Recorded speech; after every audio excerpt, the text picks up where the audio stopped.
Germanwings, penerbangan 9525. Pada tanggal 24 Maret 2015, Germanwings penerbangan 9525 yang dioperasikan oleh maskapai berbiaya rendah milik Lufthansa, sedang terbang dari Barcelona, Spanyol, menuju Düsseldorf, Jerman. Pesawat Airbus A320 itu membawa 144 penumpang dan 6 awak, total 150 orang. Selama penerbangan, kapten pesawat keluar dari kokpit, kemungkinan untuk ke toilet. Ketika itu, kopilot Andreas Lubitz yang berusia 27 tahun mengunci pintu kokpit dari dalam, sehingga kapten tidak bisa masuk kembali.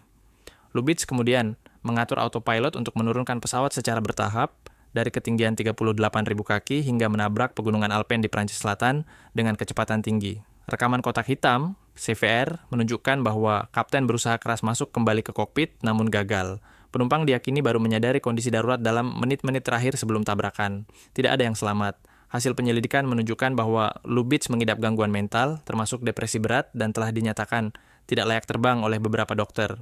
Namun, ia menyembunyikan kondisinya dari pihak maskapai.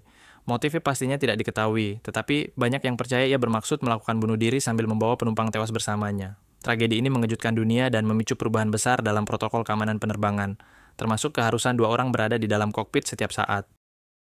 Pacific Southwest 1771, insiden ini terjadi pada 7 Desember 1987 dan merupakan salah satu tragedi pembunuhan massal paling mengejutkan dalam sejarah penerbangan Amerika Serikat. Pesawat ini adalah BEE 146200 yang terbang dari Los Angeles ke San Francisco, membawa 38 penumpang dan 5 awak, total 43 orang. Di antara penumpangnya adalah David Burke, mantan karyawan US Air, perusahaan induk PSA, yang baru saja dipecat karena kasus pencurian. Burke menggunakan statusnya sebagai mantan karyawan maskapai untuk melewati pemeriksaan keamanan bandara dan menyelundupkan sebuah pistol revolver 44 kaliber ke dalam pesawat. Motif utama Burke adalah balas dendam terhadap manajernya, Ray Thompson, yang juga berada di pesawat. Saat pesawat berada di ketinggian sekitar 22.000 kaki, Burke menulis pesan balas dendam di kantong muntah dan memberikannya kepada Thompson. Ia kemudian menembak Thompson di kursinya, berjalan ke kokpit, menembak 2 pilot, dan menyebabkan pesawat kehilangan kendali. Beberapa saat kemudian, pesawat menabrak tanah dengan kecepatan tinggi di dekat Paso Robles, California, menewaskan semua orang di dalamnya.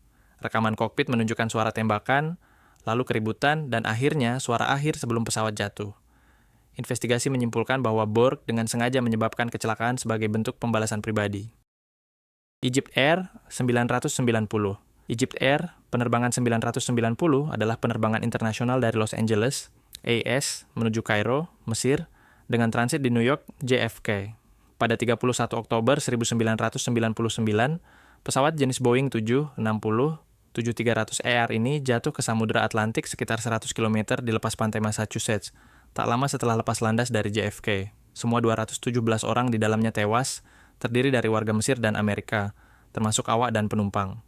Penyelidikan dilakukan oleh NTSB, Badan Keselamatan Transportasi Nasional Amerika Serikat, dan pemerintah Mesir. Hasil penyelidikan menimbulkan kontroversi besar. NTSB menyimpulkan bahwa kopilot Gamil Al-Batauti dengan sengaja menyebabkan pesawat jatuh. Ini berdasarkan rekaman kotak hitam yang mencatat bahwa dia berulang kali mengucapkan, "Aku bergantung kepada Tuhan. Tawakaltu ala Allah," sambil mematikan autopilot dan menurunkan hidung pesawat secara manual, menyebabkan penurunan drastis. Sementara itu, pihak Mesir menolak kesimpulan ini, menyatakan bahwa pesawat jatuh karena kerusakan teknis pada elevator, bukan karena aksi bunuh diri kopilot. Namun, tidak ditemukan bukti kuat yang mendukung teori kerusakan teknis. LAM Mozambique 470.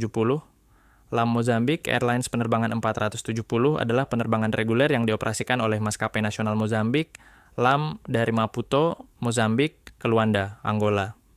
Pada tanggal 29 November 2013, pesawat Embraer 190 yang mengangkut 33 orang, 27 penumpang, dan 6 kru jatuh di Taman Nasional Bwabuata, Namibia. Tidak ada yang selamat. Penyelidikan dilakukan oleh Direktorat Penerbangan Sipil Namibia, dibantu oleh pihak Mozambik dan produsen pesawat Embraer. Data dari kotak hitam, FDR dan CVR, mengungkap bahwa kapten pesawat, Herminio dos Santos Fernandes, secara sengaja menjatuhkan pesawat. Saat kopilot meninggalkan kokpit, kemungkinan ke toilet, kapten mengunci pintu kokpit dan mengatur autopilot ke penurunan drastis dari ketinggian 38.000 kaki. Ia juga beberapa kali mengurangi kecepatan dan mematikan alarm peringatan. Pesawat akhirnya jatuh hampir tegak lurus ke tanah dengan kecepatan tinggi. Tidak ditemukan bukti adanya kegagalan teknis. Penyelidikan juga mengungkap bahwa kapten mengalami tekanan psikologis berat, termasuk kematian anaknya sepekan sebelumnya dan masalah pribadi lainnya. Aksi ini diyakini sebagai bentuk bunuh diri yang disengaja dengan membawa seluruh penumpang tewas bersamanya. Silk Air 185. Silk Air penerbangan 185 adalah penerbangan komersial rute Jakarta-Indonesia ke Singapura yang dioperasikan oleh maskapai Silk Air, anak perusahaan Singapore Airlines. Pada 19 Desember 1997, pesawat jenis Boeing 733 jatuh secara tiba-tiba di Sungai Musi, dekat Palembang, Sumatera Selatan. Seluruh 104 orang di dalam pesawat tewas, 97 penumpang dan 7 awak. Kejadian terjadi sekitar 35 menit setelah lepas landas, saat pesawat sedang terbang normal di ketinggian jelajah sekitar 35.000 kaki. Tiba-tiba, pesawat masuk ke mode menukik tajam secara vertikal dan menghantam permukaan sungai dengan kecepatan sangat tinggi. Hancur total tanpa ada sinyal darurat atau permintaan bantuan dari kokpit. Penyelidikan dibagi 2 jalur, satu dilakukan oleh Komite Nasional Keselamatan Transportasi, KNKT Indonesia, dan satu lagi oleh NTSB, National Transportation Safety Board, Amerika Serikat karena pesawat buatan Boeing.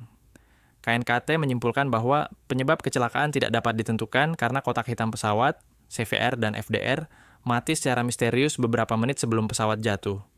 NTSB, sebaliknya, menyimpulkan bahwa kecelakaan kemungkinan besar disengaja oleh kapten pesawat, Tisu Wei Ming, seorang mantan pilot Angkatan Udara Singapura. Indikasi termasuk, tidak ada kerusakan teknis terdeteksi. Data flight recorder dan voice recorder dimatikan secara manual. Pola terjun vertikal konsisten dengan input manusia, bukan kesalahan sistem. Motifnya diduga berkaitan dengan masalah keuangan pribadi dan kemungkinan tekanan psikologis. Namun tidak ditemukan catatan atau bukti langsung seperti surat bunuh diri. Hingga kini, Silk Air 185 tetap menjadi salah satu kasus paling misterius dan kontroversial dalam dunia penerbangan Asia Tenggara. China Eastern MU 5735. China Eastern Airlines penerbangan MU 5735 adalah penerbangan domestik dari Kunming ke Guangzhou, Tiongkok yang mengalami kecelakaan tragis pada 21 Maret 2022. Pesawat jenis Boeing 737-800NG jatuh secara tiba-tiba di kawasan pegunungan dekat Wuzhou, Guangxi, menewaskan seluruh 132 orang di dalamnya, 123 penumpang dan 9 awak. Pesawat awalnya terbang normal pada ketinggian jelajah sekitar 29.000 kaki, namun secara mendadak menukik tajam, hampir vertikal ke bawah dengan kecepatan tinggi. Dalam waktu kurang dari 2 menit, pesawat kehilangan hampir seluruh ketinggiannya dan menghantam tanah, menyebabkan ledakan dan puing tersebar di area luas. Rekaman kotak hitam menunjukkan bahwa tidak ada gangguan teknis besar atau kerusakan mesin sebelum jatuh. Data dari Flight Data Recorder, FDR, dan Cockpit Voice Recorder, CVR, mengindikasikan bahwa perintah untuk menukik datang dari dalam kokpit, bukan akibat malfungsi. Laporan dari penyelidikan awal menyatakan bahwa seorang awak kemungkinan sengaja menyebabkan pesawat jatuh. Meskipun identitas tidak diumumkan resmi, beberapa laporan mengarah pada kemungkinan keterlibatan salah satu pilot. Tidak ada indikasi adanya ancaman teroris atau gangguan eksternal. Menonton sama dengan subscribe. Tertarik sama dengan like dan komen. See you next video.